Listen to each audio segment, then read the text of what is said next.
Recording in progress.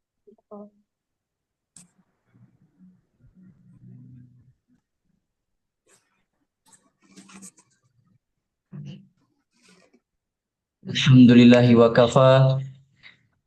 Wassalatu wassalamu ala rasulihil mustafa. Wa ala alihi wa sahbihi ahli sidqi wa lafa. Allahumma anfa'na bima 'allamtana wa 'allimna ma yanfa'una wa zidna ilman wa amala innaka antal alimul hakim.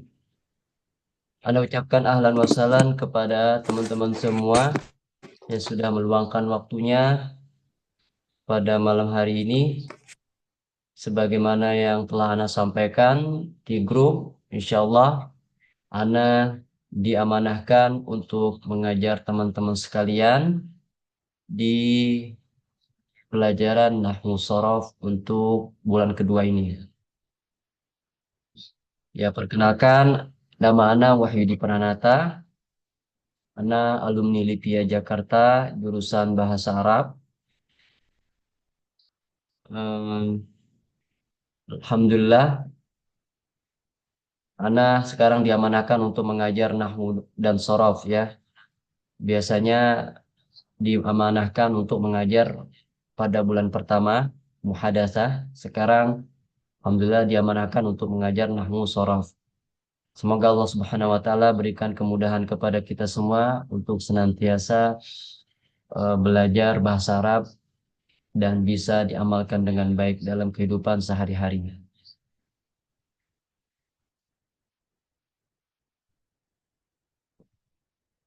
Nah, barakallahu fikum teman-teman sekalian.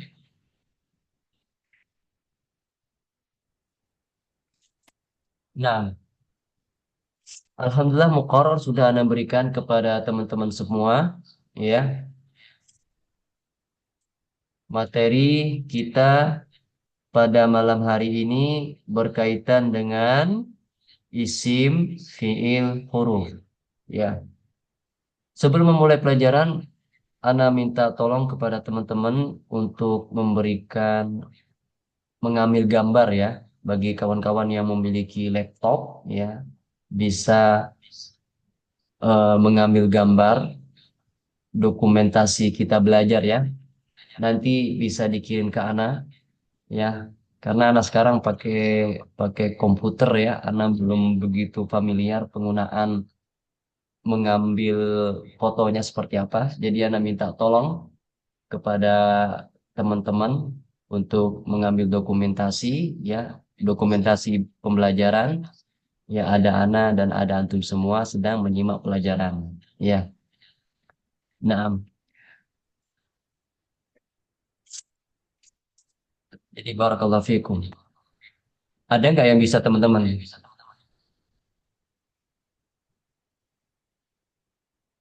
Bisa, Ustaz.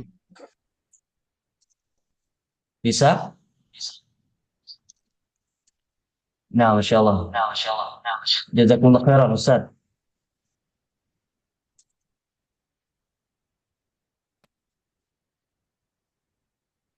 Nah, teman-teman sekalian, barakallahu fikum. Sekarang kita akan mempelajari anwa'u al-kalimah. Anwa'u al-kalimah. Jadi, jenis-jenis kata dalam bahasa Arab itu terdiri dari tiga. Pertama, isim. Kedua, fi'il. Ketiga, huruf. Nah, ini tiga yang disepakati. Meskipun ada pendapat yang mengatakan ada jenis keempat, namanya isim fi'il. Tapi ini pendapat yang lemah. Ya. Bahkan Ibnu Hisham Al-Ansari rahimahullahu ta'ala dalam Syarah Qatrun Nada mengatakan, misalkan ada jenis keempat, maka niscaya para ulama terdahulu sudah mencantumkannya. Ya, sudah familiar dari zaman dahulu. Tapi kenyataannya pada zaman beliau tidak ada jenis keempat ya, meskipun misalkan ada jenis keempat. Jadi itu komentar Ibnu Hisham Al-Ansari rahimahullahu taala terkait dengan jenis kata yang keempat. Jadi ini pendapat yang lemah Jadi jenis kata itu sendiri ada tiga. Ada isim, ada fi'il, ada huruf. Nah, jadi setiap kata yang kita temukan dalam bahasa Arab itu tidak akan pernah keluar dari tiga jenis ini. Entah dia isim, entah dia fi'il, entah dia huruf. Dalam Al-Qur'anul Karim misalkan, itu tidak akan pernah terlepas dari tiga jenis ini. Entah dia isim, entah dia fi'il, entah dia huruf. Nggak ada yang melenceng dari tiga jenis ini. Begitu juga dalam hadis Nabi Shallallahu Alaihi Wasallam tidak akan pernah keluar dari tiga jenis ini. Begitu juga dengan kitab-kitab para ulama dan yang lain berkaitan dengan tulisan Arab. Tidak akan pernah terlepas dari tiga jenis ini. Jadi teman-teman sekalian barakallahu fikum, adapun modul yang ada di hadapan kita ini adalah modul sederhana yang disusun oleh penulis Khairul Annas ya. Jadi memang modul ini dipersiapkan untuk pemula ya, pemula. Jadi materi-materi yang agak berat di matan-matan itu diambil oleh beliau, dirangkum dalam satu modul untuk memudahkan pemula. Jadi minimalnya dengan mempelajari ini kita bisa mengetahui gambaran-gambaran sederhana dalam ilmu nahwu dan shorof. Ya, naam. Jadi teman-teman sekalian barakallahu fikum, kita langsung masuk ke jenis kata yang pertama, yaitu isim.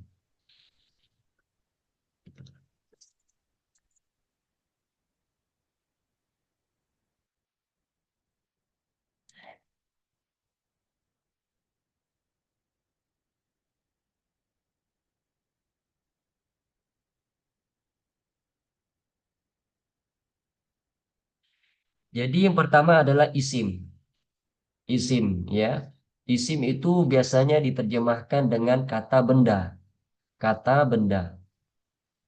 Sebetulnya ada alasan kenapa isim itu dinomor satukan, fi'il dinomor duakan, dan huruf dinomor tigakan atau diakhirkan. Karena memang isim ini yang lebih kuat dibandingkan dengan dua kawannya yang lain. Ya, kenapa? Karena di isim itu terdapat musnad ilaih ya, tapi ini pembahasan yang agak jauh ya. Tapi ala kulli hal isim di sini didahulukan, dinomorsatukan karena memang kondisi dia lebih utama atau lebih kuat dibandingkan dua kawan yang lain. Kemudian isim kalau ditinjau dari arti ada empat makna yang dituliskan oleh muallif hafizahullah taala. Makna isim yang pertama adalah nama, ya, nama. Nama di sini bisa mencakup benda atau alat, benda atau alat. Seperti maktabun. Maktabun, ya, maktabun itu meja. Atau kursiun bisa juga, ya. Kursiun, kursi, ya, kursi atau tempat duduk. Yang kedua, isim juga bisa bermakna nama orang. Seperti Ali. Ali ini nama orang. Contoh lainnya itu seperti Umar. Umar nama orang. Contoh lain misalkan Utsman. Utsman nama orang. Jadi isim. Jadi makna isim yang pertama bisa mencakup benda atau alat. Kemudian yang kedua bisa bermakna nama orang. Contoh Ali, ya. Kemudian makna isim yang ketiga yang disebutkan oleh penulis Hafizahullah Ta'ala adalah dia mencakup nama hewan seperti kitun, ya, seperti seperti kitun.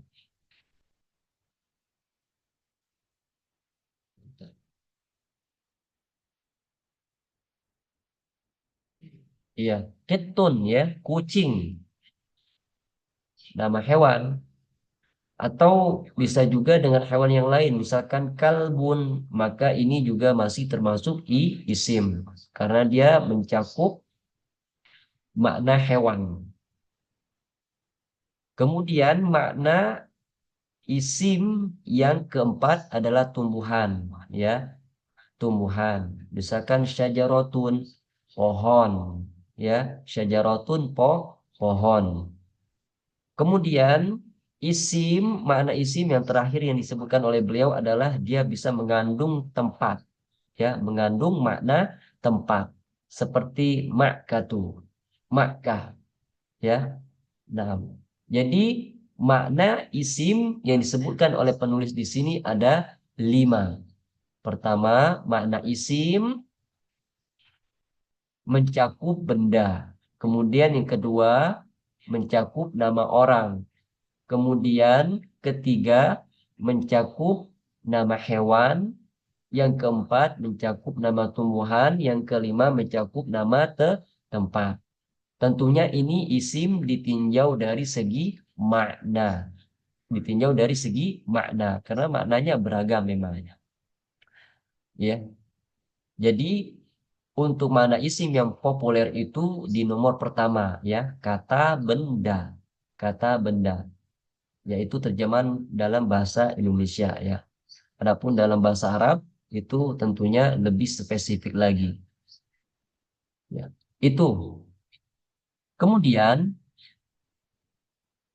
makna isim yang kedua. Kalau tadi kan makna isim ditinjau dari nama. Ya, ada nama benda, nama orang, nama hewan, nama tumbuhan, nama tempat. Nah, kalau sekarang ini isim ditinjau dari makna. Kata ganti. Ya.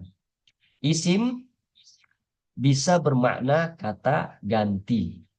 Apa contohnya? Contohnya itu huwa atau dia. Jadi teman-teman yang sudah pernah belajar ilmu nahwu tidak asing dengan kata ad-domir atau ad-domair jamaknya. Itu artinya adalah kata ganti. Dalam bahasa Indonesia kita sering dapati itu istilah-istilah seperti kamu, saya, mereka, kalian. Ini adalah kata ganti dalam bahasa Indonesia. Kalau dalam bahasa Arab namanya ad-domair. Ya, itu makna isim yang kedua sebagai kata ganti. Kalau yang pertama tadi makna isim sebagai nama. Kalau yang kedua ini makna isim sebagai kata ganti. Ya. Di sini penulis hanya menyebutkan satu saja, yaitu dalam rangka memudahkan. Ya, kalau disebutkan semua nanti panjang, ya, panjang nanti. Jadi susah ditulis dalam bentuk apa namanya akar seperti ini. Kemudian isim atau makna isim yang ketiga adalah kata tunjuk. Kata tunjuk. Kalau dalam bahasa Arab namanya ismu al-isyarah. Ismu al-isyarah. Kata tunjuk.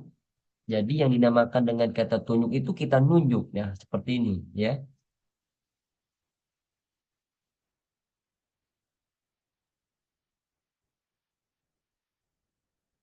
Gambarannya kelihatan nggak ya?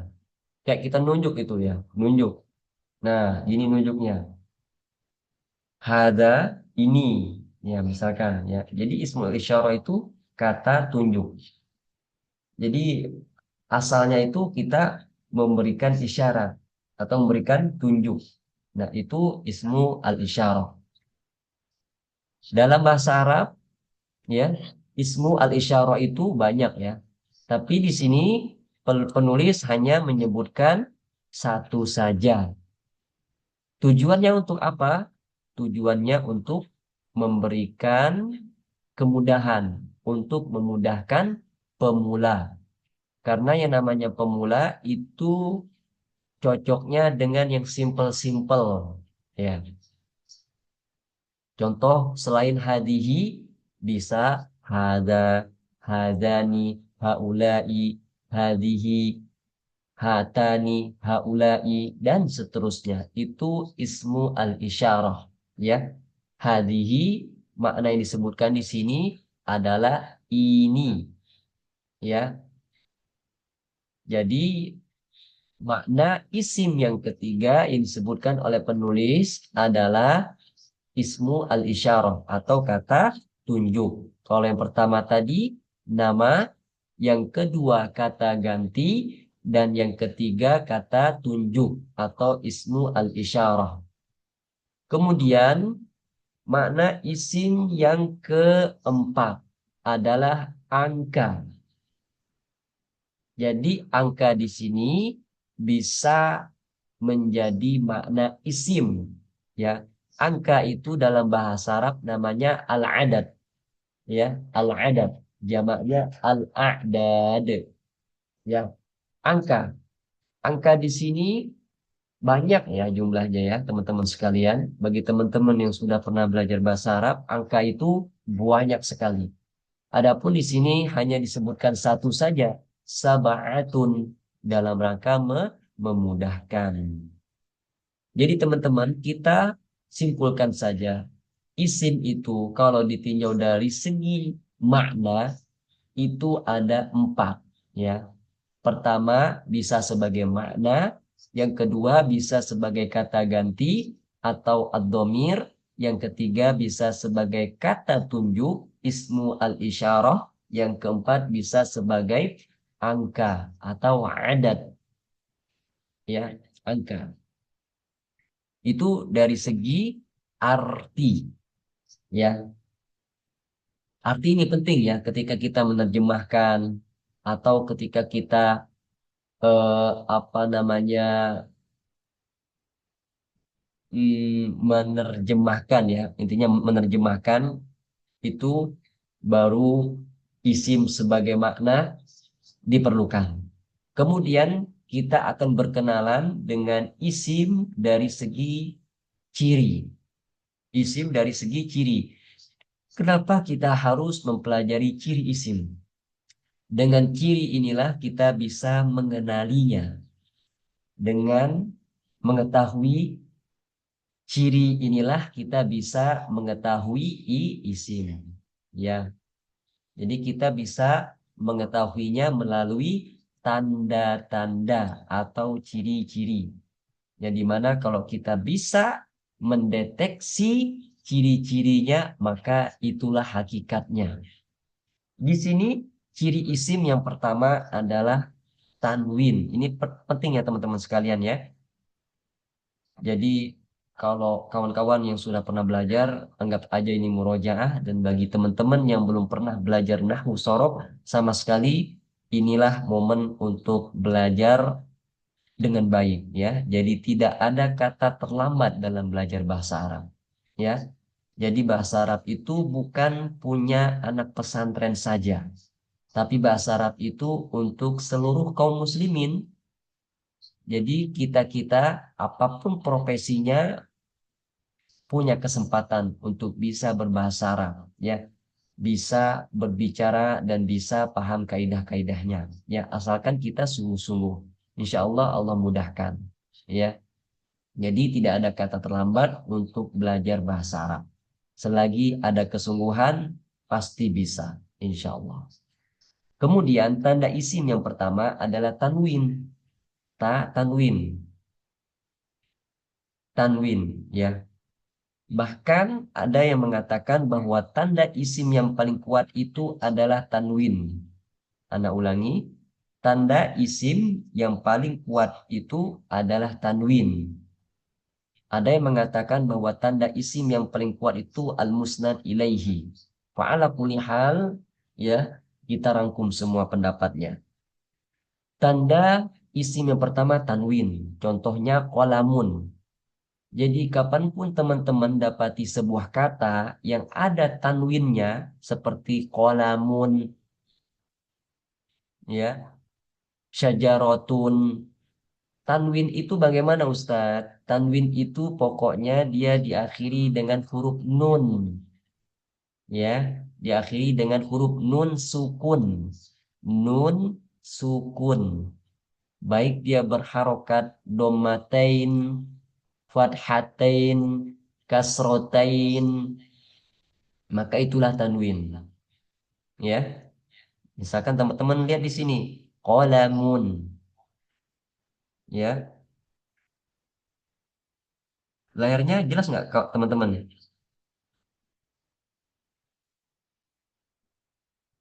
Jelas nggak layarnya? Jelas, Jelas, Ustaz. jelas, Ustaz. Ya Jelas, Allah, Alhamdulillah. barakallahu fikum. Jadi di sini tanwinnya dia berharokat dommataini. Ada dua dommah. Ya. Qolamun. Kalau kita melafazkan tanwin yang ada pada qolamun itu seakan-akan ada nun di ujungnya. Qolamun, mun, mun. Maka inilah tanwin. Karena tanwin itu secara bahasa at-taswir, ya suara, ya suara. Jadi kalau kita jadikan dia fathataini masih ada tanwin di situ. Qolaman, man, man, masih ada nun sukun di ujungnya. Maka itu tanwin. Qolamin, min, min, kan ada nun sukun di ujungnya. Jadi selama dia dommatain, fathatain, kasrotain, dalam hal ini dia masih dikategorikan tanwin. Pokoknya dia diakhiri dengan nun sukun. Nun sukun. Atau bahasa Arabnya itu nun sakinah. Ya, tanwin. Jadi kapanpun teman-teman sekalian mendapati sebuah kata dalam bahasa Arab dan dia bertanwin, maka dia isim. Kok bisa kita langsung menghukumi dia isim Ustadz? Karena ada tanwin. Karena ada tanwin. Kemudian tanda isim yang kedua berawalan al. Berawalan al. Atau biasanya kita sebut dengan alif lam. Alif lam. Nah, kapanpun kita dapati sebuah kata yang nempel dengan alif lam, maka dia adalah isim. Dia adalah isim. Contohnya apa? Asyajaratu.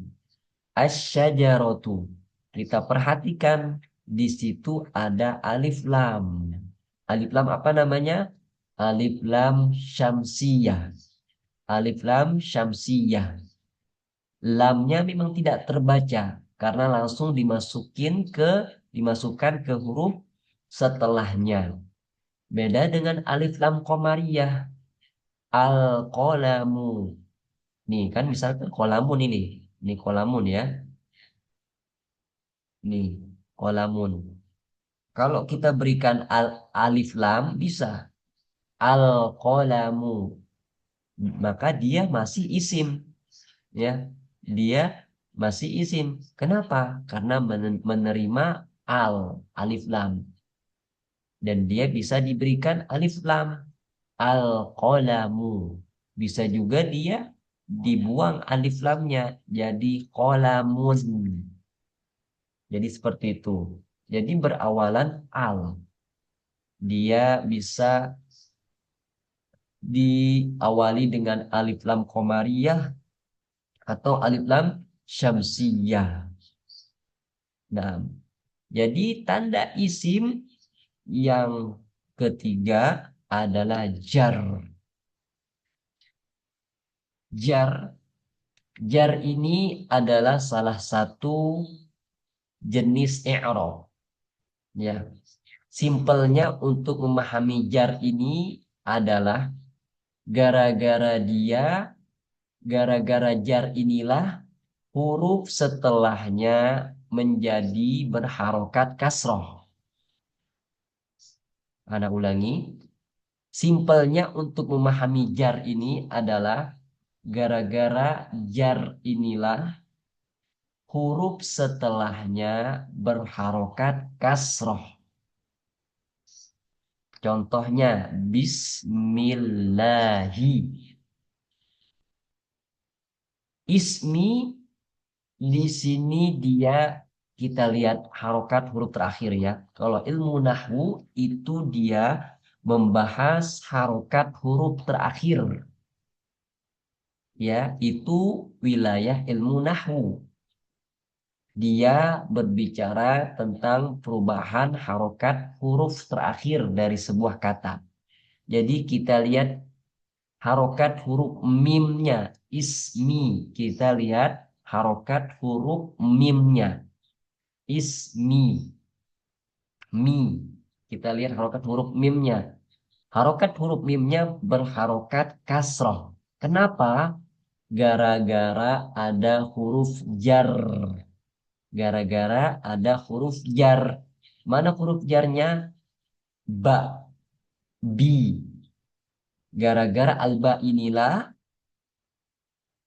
kata setelahnya menjadi berharokat kasroh. Ismi. Ismi. Seandainya tidak ada huruf jar ba, maka dia tidak boleh ismi. Harus jadi ismu. Ya, jadi jar ini simpelnya gara-gara jar inilah kata setelahnya berharokat kasroh atau penggantinya. Naam. Kemudian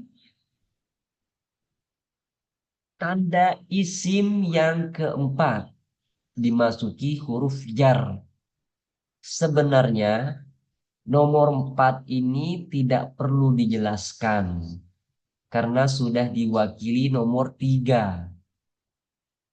Tapi penulis di sini ingin memisahkannya untuk memudahkan, untuk memberikan gambaran kepada pemula. Penulis ingin mengenalkan huruf jar karena di antara yang bisa mengkasrohkan kata setelahnya adalah huruf jar. Ya, bisa juga mudhof, ya. Tapi yang kita bahas di sini adalah huruf jar. Jadi di antara yang bisa mengkasrohkan kata setelahnya adalah huruf jar. Apa huruf jar? Huruf jar itu jenisnya banyak. Ya, jenisnya banyak. Dan tugas huruf jar ini dia memang menjarkan atau mengkasrohkan kata setelahnya. Maka di sini penulis menyebutkan kembali, ya, tanda isim yang keempat dimasuki huruf jar. Kalau teman-teman dapati ada sebuah kata yang dimasuki oleh huruf jar, maka kata tersebut jadi isim. Jadi isim. Contohnya apa? Ilal baiti. Ilal baiti. Sekarang kita perhatikan. Al-baiti ini isim fi'lun atau huruf. Maka jawabannya adalah ismun. Kok bisa ismun, Ustaz? Karena dia kemasukan huruf jar. Mana huruf jarnya? Ila. Nah, kita perhatikan ini. Huruf jarnya ila. Maka al-baiti dia isim. Kenapa? Karena kemasukan huruf jar. Ya, huruf jarnya adalah ila. Nah, jadi tanda isim yang disebutkan di sini ada 4. Yang pertama adalah tanwin. Kapanpun teman-teman dapati sebuah kata yang ada tanwinnya, maka kata tersebut isim. isim. Contohnya kolamun, kitabun, saburatun, kurrosatun, ya, pulusun. Maka ini isim. Kemudian tanda isim yang kedua berawalan al atau alif lam. Baik alif lam syamsiyah maupun alif lam qamariyah. Kalau diawali dengan alif lam syamsiyah, contohnya asyajaratu. Contoh lain, misalkan ad-darrojatu. Ini alif lam syamsiyah juga. Atau bisa juga dia diawali dengan alif lam qamariyah. Contohnya al-qalamu, al-kitabu, al-maktabu. Ya, al-hasubu misalkan. Ya, itu yang kedua. Kemudian tanda isim yang ketiga, dia dia kemasukan jar, ya. Jar itu salah satu jenis i'rab, ya. Artinya dia bisa memberikan perubahan pada kata setelahnya. Gara-gara jar inilah kata setelahnya menjadi berharokat kasroh. Kalau nggak ada jar, nggak bisa dia berharokat kasroh. Contohnya bismillahi. Kalau jar ini dia masih umum, ya, dia masih umum. Artinya adalah yang menjarkannya itu bukan hanya huruf jar, tapi bisa juga mudhof, ya. Tapi dia menjelaskan jar ini bisa menjarkan isim setelahnya secara umum, ya, bisa dengan huruf jar, bisa dengan mudhofun, bisa dengan mudhof. Yang keempat, tanda isim yang keempat adalah dimasuki huruf jar. Ya, dimasuki huruf jar. Huruf jar itu banyak, ya. Ila, fi, an, alba, al-kaf, ya, min, ila, ana, dan lain-lain. Rubba, itu huruf jar. Gara-gara huruf jar inilah kata setelahnya menjadi berharokat kasroh. Menjadi berharokat kasroh. Naam. Jadi itu. Sebenarnya tanda keempat ini juga banyak, ya, dalam syarah-syarah matan Ajrumiyah, ya. Kita temukan Ibnu Ajurrum juga menjelaskan sedemikian rupa, ya. Banyak yang mengkritik beliau, banyak juga yang membela beliau. Di antara kritikannya bahwa jenis keempat ini dimasuki huruf jar nggak perlu lagi disebutkan karena sudah diwakili oleh nomor 3. Tapi ada juga yang membela beliau dengan mengatakan bahwa nomor 4 itu disebutkan untuk memudahkan pemula, ya, untuk mengenalkan huruf jar. Naam. Fa'ala kulli hal seperti ini teman-teman sekalian, barakallahu fikum, untuk makna isim dan tanda-tanda isim. Iya,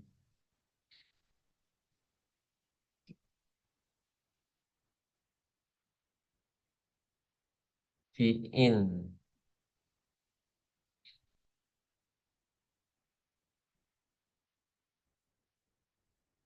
Naam. Sekarang kita berkenalan dengan kata yang kedua, ya teman-teman, ya. Kita bahas, ya, yang fi'il, ya. Atau cukup isim dulu?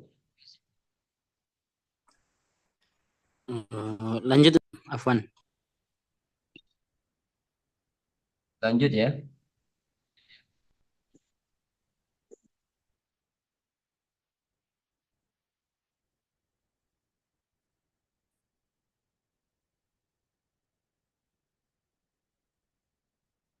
Nah, ini ada pertanyaan, ya. Apakah ada ciri isim yang lain? Ciri isim yang lain.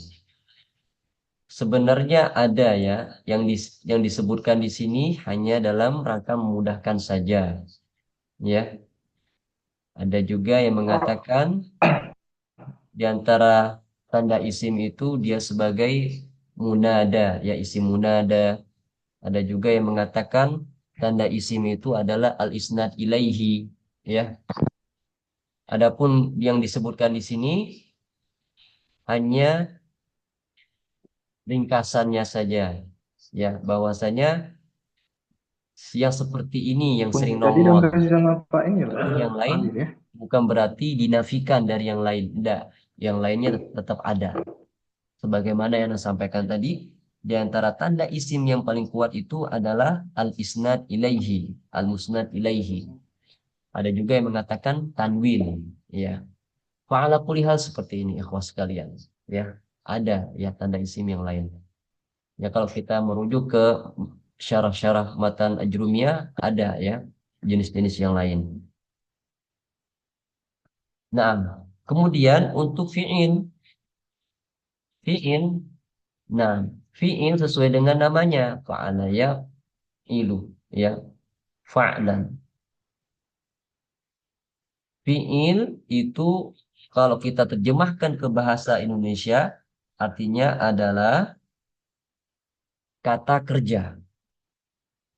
Kata kerja. Perbedaan mendasar antara fi'il dengan isim adalah terletak di waktu. Waktu, ya. Kalau isim, dia tidak berkaitan dengan waktu. Ya, tidak berkaitan dengan waktu. Dia hanya mengandung makna kejadian saja. Berbeda dengan fi'il. Kalau fi'il ini dia selain mengandung makna kejadian, dia juga harus berkaitan dengan waktu. Itu fi'il. Ya, mungkin teman-teman yang sudah belajar nanti fi'il terbagi menjadi tiga. Ada yang fi'il madin, ada fi'il mudhari', ada fi'il amr. Yaitu untuk fi'il. Sekarang kita bahas saja fi'il dari segi makna. Ya, fi'il dari segi makna bisa bermakna kata kerja, ya, seperti darosa, belajar. Ini kata kerja, ya, darosa. Fi'il madin, belajar artinya. Fi'il dari segi makna yang kedua bisa juga bermakna aktivitas. Ya, aktivitas. Contohnya yanamu, tidur. Aktivitas tidur, ya. Itu untuk makna fi'il, ya. Di sini dijelaskan simpel sekali. Fi'il dari segi makna bisa kata kerja, darosa, belajar, bisa juga bermakna aktivitas, ya. Seperti yanam.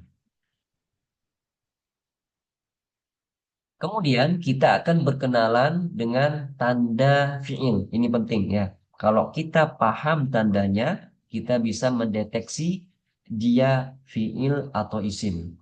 Bagaimana caranya? Kita harus tahu tanda-tandanya. Tanda fi'il atau ciri fi'il yang pertama adalah kemasukan qad. Kemasukan qad. Ya, qad di sini bisa bermakna qad litakid, bisa juga qad litakrib. Ya, kemasukan qad. Biasanya qad di sini kita terjemahkan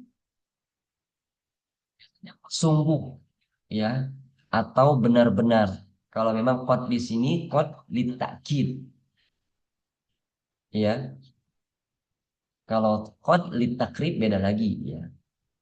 Qad kemasukan qad. Qad di sini biasanya kita terjemahkan dengan sungguh atau benar-benar. Qad tabayyana, sungguh telah jelas. Ya. Jadi kapanpun teman-teman dapati qad, maka kata setelahnya pasti fi'il. Contoh dalam Al-Quranul Karim. Qad sami'a Allahu qawlan lati tujadiluka fi zawjiha wa tashtaki ilallah. Kita perhatikan kata qad sami'a. Maka bisa kita pastikan sami'a di sini adalah fi'il. Fi'il madin. Kok bisa Ustadz ini sami'a fi'il? Karena dia kemasukan qad, ya. kemasukan qad. Kemudian tanda fi'il yang kedua, kemasukan saufa dan sin. Kemasukan saufa dan sin. Nah, perbedaan ya, sin dan saufa ini sebetulnya dia sama-sama bermakna akan. Sama-sama bermakna akan. Hanya saja rentang waktunya berbeda. Kalau asin itu istiqbaluhu qarib, ya, waktu akan datangnya dekat. Misalkan ana sa'adrusu, ana akan belajar. Artinya adalah sesaat lagi dalam waktu dekat dia akan belajar.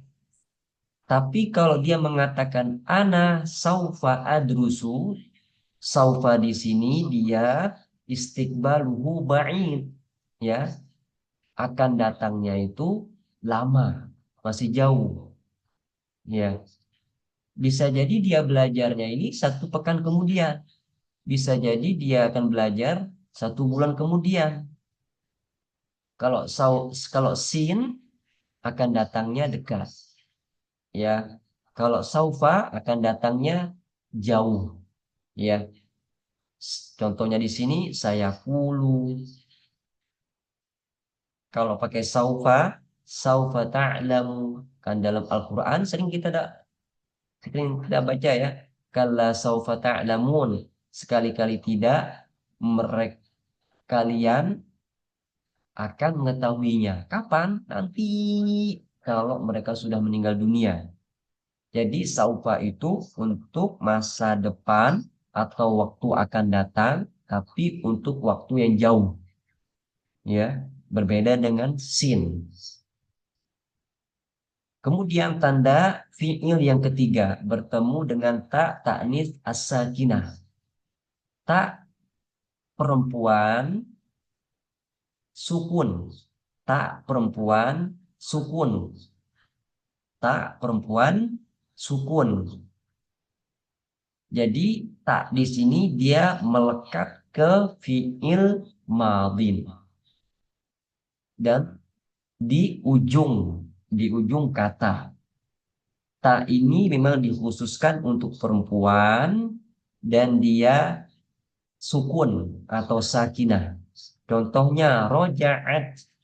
Roja'at. Tak taknis as-sakinah ini didatangkan untuk menjadi ciri tanda bahwa fa'ilnya nanti mu'annas.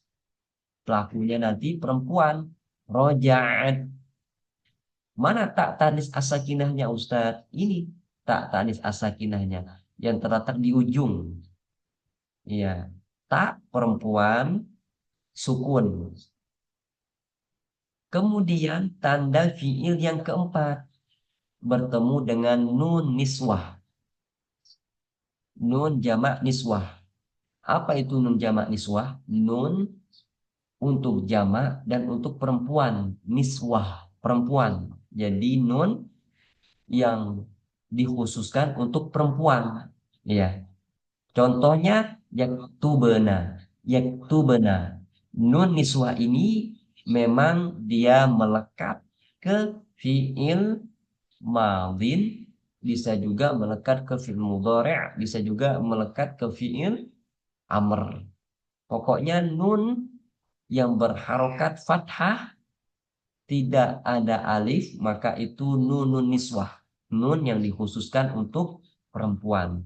Jadi kapanpun kita dapati sebuah kata yang kemasukan qad, maka dia fi'il. Kalau dia kemasukan sin dan saufa, maka dia fi'il. Kalau dia kemasukan tak taknis as-sakinah, maka dia fi'il. Kalau dia kemasukan nunu an-niswah, maka dia fi'il. Jadi itu fi'il dari segi makna dan ciri. Kemudian kita akan beralih langsung ke jenis kata yang ketiga, huruf. Huruf ini diakhirkan karena memang kondisi dia yang paling lemah dibandingkan yang lain. Dia tidak mengandung waktu Ya, dan dia tidak bisa memberikan makna kecuali digandengkan dengan salah satu di antara dua kawannya. Ya, huruf di sini dari segi makna artinya kata tugas atau kata bantu. Contohnya min, dari. Apa dari itu? Nggak bisa dipahami. Sampai dia digandengkan dengan isim. Misalkan minal baiti, dari rumah. Oh, dari rumah. Baru bisa dipahami makna minnya.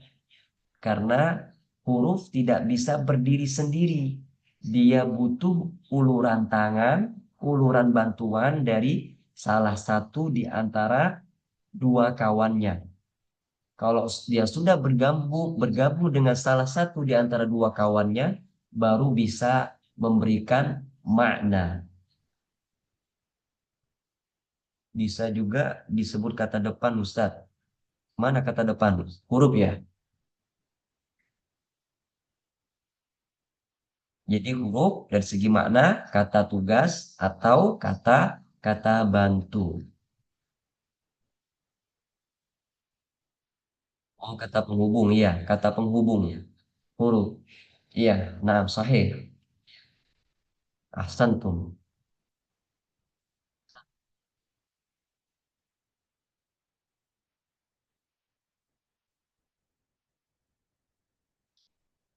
Kata depan. Itu dari segi istilah bisa ya. Tapi kalau dari segi makna emang seperti itu ya. Jadi dia tidak bisa memberikan makna kecuali bergabung dengan salah satu di antara dua kawannya ya. Bisa dengan kata penghubung. Ya. Ciri. Ciri huruf, ada yang mengatakan ciri huruf itu adalah jika tidak ada tanda di isim dan jika tidak ada di tanda fi'il. Ini yang masyhur ya. Jadi huruf itu dia tidak memiliki tanda. Tidak memiliki tanda. Pokoknya tandanya itu patokannya tidak ada di isim dan tidak ada di fi'il. Itulah tandanya. Iya. Kemudian Abdullah Al-Ashmawi dalam hasyiahnya mengatakan tanda huruf itu ada, yaitu al-adamiyah. Al-adamiyah. Al-adamiyah itu tidak ada. Jadi ini pendapat beliau mengatakan bahwa tanda huruf itu adalah al-adamiyah. Tidak ada tanda. Tidak ada tanda isi, tidak ada di tanda isim dan tidak ada di tanda fiil, maka itulah tanda tanda huruf. Sebenarnya sama saja ya, hanya beda istilahnya saja. Taib itu teman-teman sekalian, barakallahu fikum. Materi kita malam hari ini tiga kata isim, fiil, dan huruf beserta dengan makna dan ciri-cirinya. Naam.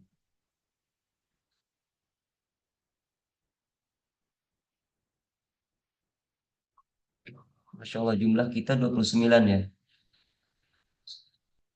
Masya Allah barakallahu fikum. Ahlan wa sahlan Ustaz. Ustazah. Taib. Apakah ada pertanyaan yang perlu ditanyakan ikhwan? Jadi seperti itu materi kita malam hari ini. Isim, fi'il, dan huruf. Izin, Ya, mungkin untuk izin bertanya, Ustaz. pertemuan setelahnya kita akan praktek sedikit baru masuk ke penjelasan yang lain. Ya, nah, ikhwanul muslimin ada yang bertanya. Tafadhal.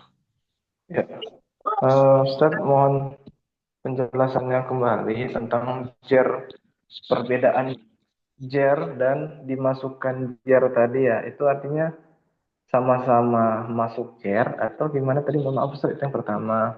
Yang kedua, eh, tadi mohon maaf belum paham tentang bertemu taknis sama bertemu nun jamak.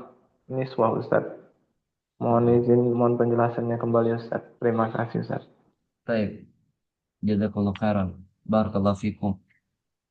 Jar ini dia apa namanya jar itu dia secara umum ya, dia lebih luas. Artinya adalah yang bisa membuat kata setelahnya berharokat kasroh bukan hanya huruf jar, tapi bisa juga dengan mudhof. Ya, jadi jar itu yang bisa mengkasrohkan kata setelahnya itu bukan hanya huruf jar saja, tapi bisa juga dengan mudhof. Ya, jadi simpelnya memahami jar itu memang dia bisa membuat kata setelahnya berharokat kasroh. Berharokat kasrah. Kemudian yang Oh, membuatnya berharokat kasroh itu bukan hanya huruf jar saja, tapi bisa juga dengan mudhof. Jadi jar oh, itu penjelas jar sebagai tanda isim di sini dia agak luas. Nah, kalau nomor 4 ini tanda isim yang keempat dimasuki huruf jar ini dia lebih spesifik ya. Di sini dijelaskan bahwa yang bisa menjadi tanda isim itu dia dimasuki huruf jar. Ini lebih spesifik, tidak menyebutkan mudhof, enggak ya. Bisa dipahami? oh. Intinya kalau misalnya ada huruf jar itu isim gitu Zat ya. Iya, pokoknya yang bisa menjar isim itu kan ada dua, huruf jar atau mudhof. Kalau sebuah Heeh. isim nanti kemasukan dua ini berarti dia dia isim. Iya. Hmm. Jadi penjelasan nomor 4 itu sebenarnya Ah, ya, hanya mengulangi jenis ketiga, hanya tiga. Oh, mengulangi oh sama berarti Zat. jar. Ah, Ya, karena yang bisa mengkasrohkan isim adalah hmm. diantaranya huruf jar. Nah, kemudian Huruf oleh jar ya. penulis nomor 4-nya itu dimasuki oleh huruf jar, ditulis dimasuki huruf jarnya. Oh, Sebenarnya nomor tapi 3 sama cukup. maksudnya ya. Karena bisa yang mengkasrohkan isim itu dua, huruf jar dan Dan mudah. mudhof. Cuman oleh Oh, penulis nomor iya, 4 iya. ditulis lagi dimasuki huruf jarnya. Karena beliau ingin menjelaskan Ah, huruf-huruf jarnya. iya, iya, iya, iya. Alhamdulillah Zat. Udah paham yang kalau itu Zat. Alhamdulillah. Alhamdulillah. Uridu Sama soal yang Ustaz. Tafadhal. Tafadhal. Untuk sin sama saufa itu apakah ada batasan waktu gitu Ustaz? Maksudnya kalau sin itu dia nggak lebih dari 1 hari atau beberapa menit aja. Terus kalau saufa itu apakah ada batasan minimal waktunya gitu? Kalau saufa itu minimal setahun batas waktunya atau berapa gitu Ustaz? Nah, barakallahu fikum. Untuk tahdidu al-waqt ya. Untuk tahdidu al-waqt Anda belum dapatkan ya seperti apa batasan waktunya. Tapi di buku-buku yang Anda baca itu memang tahdidnya itu cuman istiqbal qarib sama istiqbal ba'id. Emang seperti itu Ustaz. Jadi menurut uruf masing-masing sepertinya seperti itu Ustaz. Wallahu a'lam bishawab.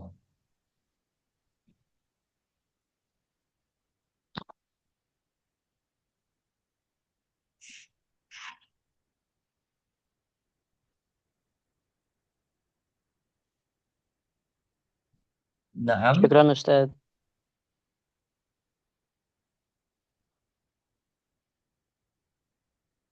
jika ada lagi pertanyaan, jika tidak ada kita cukupkan.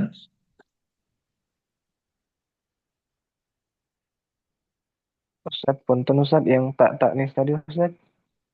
Nah, tak tanis as-sakinah ini dia huruf ya, ikhwah. Tak tanis as-sakinah ini huruf. Jadi dia Oh, sebagai harfun gitu tanda Pak. saja bahwa nanti fa'ilnya itu perempuan. Jadi tak di sini tak tanis Oh, as-sakinah, tak perempuan, sukun, dia didatangkan untuk menjadi tanda bahwa nanti fa'ilnya itu fiil mu'annas.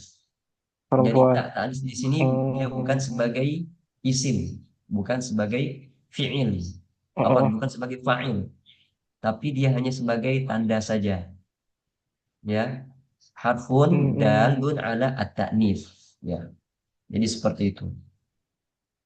Jadi berbeda kalau kita katakan roja'a. Kalau nggak ada tak taknis berarti nanti fa'ilnya laki-laki. laki-laki. Tapi kalau Oh, misalkan ada tak taknis as-sakinah, maka bisa dipastikan nanti fa'ilnya pelakunya perempuan. Tak kalau kalau perempuan muslimat Ustaz. yang sukun. Harokatnya sukun.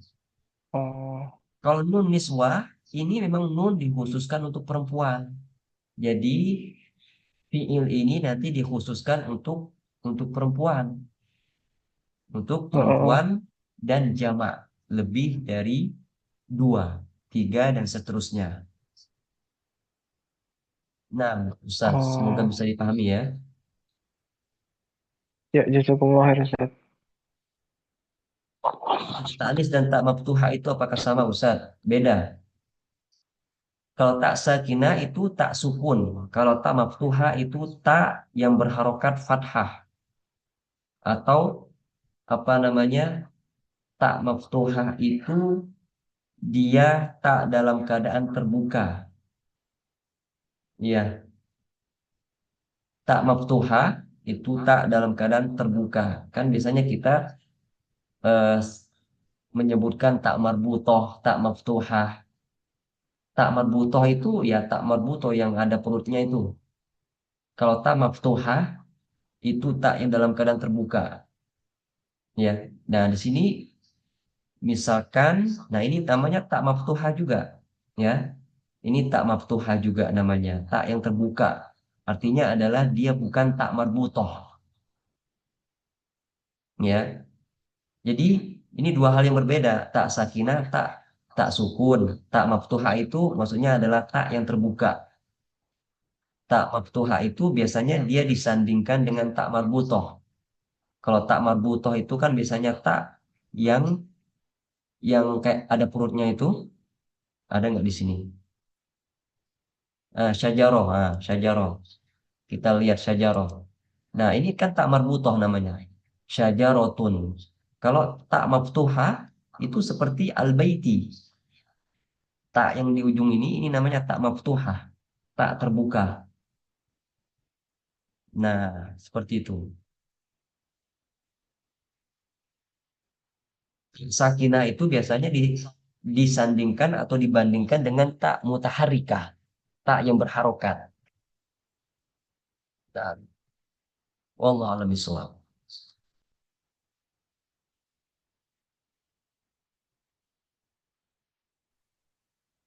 Ustaz, boleh Afwan. tanya Ustaz. Nah, Yang VL tadi, misal kemasukan domir mutasil, apakah perlu diberi domir eh, munfasil ya? yang mana? Contoh an itu apa juga termasuk dari cirinya VL juga gitu? Arji'u, yarji'u sama narji'u itu. Oh, huruf itu maksud antum. Iya, Huruf mudhara'ah. ya mudhora'ah itu. Nah, ada yang menjadikan huruf ahruf al-mudhara'ah itu sebagai tanda fi'il mudhari'. Iya. Jadi dia nanti masuknya ke tanda fi'il mudhari', Ustaz. Iya.